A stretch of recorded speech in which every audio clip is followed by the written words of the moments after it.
नमस्कार मित्रों कुछ एक अद्भुत छोटी छोटी कथाएं हैं जो मैं आपसे बांटना चाहता हूं। और पहली कथा एक उड़िया कवि के बारे में है। उड़िया कवि जिन्हें पद्मश्री का सम्मान भी मिला और चर्चा में सदा बने रहे, नाम था हलधर नाग।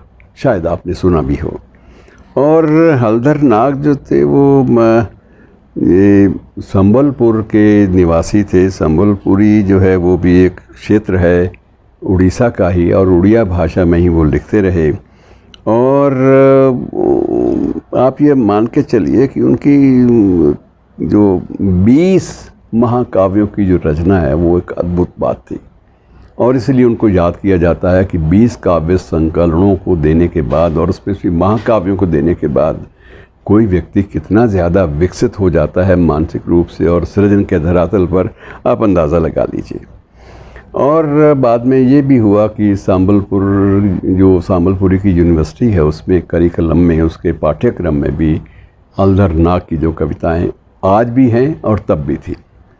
हुआ ये कि हलधर नाग को पद्मश्री का पुरस्कार मिला।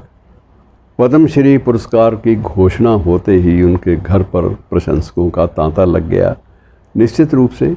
और सरकारी कारिंदों ने, सरकारी जगत के मंत्रियों ने, उन्होंने भी बयान दे देकर, अखबारों में वक्तव्य दे देकर उनकी प्रशंसा की और ये कहा कि ये बड़ा अद्भुत है, उड़िया भाषा का सम्मान है, उड़िया साहित्य का सम्मान है। और इस तरह की बातें काफ़ी देर तक चलती रहीं। कुछ दिन बीत गए। जब पद्मश्री अलंकार दिए जाने होते हैं तो उसके लिए अलग से निमंत्रण राष्ट्रपति भवन से जारी होता है। अब राष्ट्रपति भवन से निमंत्रण आया कि आप आइए इस तारीख को इस समय, और इस समय से आप आधा घंटा पहले पहुंच जाइए, क्योंकि राष्ट्रपति महोदय या राष्ट्रपति महोदयान के द्वारा आपको पद्मश्री सम्मान से अलंकृत किया जाना है।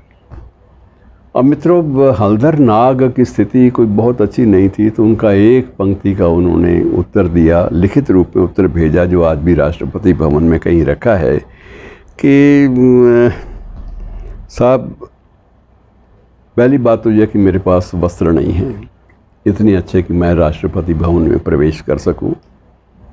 दूसरी बात, मेरे पास 3 जोड़ी जूते हैं और तीनों ही फटे पुराने हैं, क्योंकि मैं नया जूता बहुत देर से ले नहीं पाया। और तीसरी बात ये है कि मेरे पास दिल्ली आने का किराया भी नहीं है, इसलिए मेरा विनम्र आग्रह है कि मुझे किराया मत भेजें, मुझे पद्मश्री यहीं पर ही भेज दीजिएगा, मैं उसको स्वीकार कर लूँगा माथे से लगा के और आभार व्यक्त लिखित रूप में कर दूँगा, लेकिन मैं दिल्ली किसी भी सूरत में नहीं आ सकता। और मित्रों, वहाँ के लोग बताते हैं कि हलधर नाग ने कई बार ऐसे भी जीवन में अवसर आए जब उन्होंने स्कूलों के बाहर चना चबैना भी बेचा, छोटी मोटी स्टेशनरी भी बेची।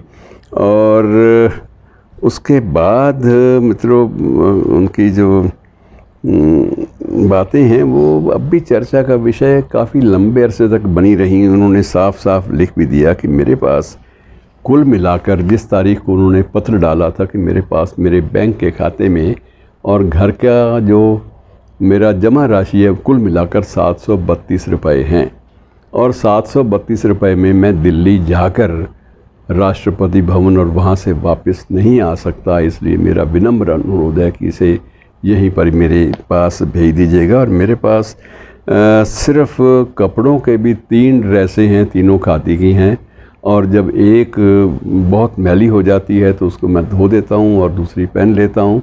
तो इस तरह से मेरा वक्त चलता है, और मेरे पास इतना भी वक्त नहीं है कि मैं, और जो मेरे स्लीपर हैं, जो चप्पल मैं पहन के अपने काम पर आता हूँ, वो भी टूट चुका है। उसको भी मैंने पड़ोस के मोची से मुफ्त में रिपेयर करवा ली थी, उसकी मरम्मत करवा ली थी, लेकिन मैं अब उस मरम्मत हुए स्लीपर को पहनकर राष्ट्रपति भवन के भव्य दरबार में कैसे आऊँ, मेरे सामने ये बहुत बड़ी दुविधा है। इसलिए मेरा विनम्र आग्रह है कि इसे अन्यथा ना लें, और मेरा कोई भी आग्रह नहीं है कि मुझे टिकट दी जाए या कुछ मुझे साधन दिए जाएं।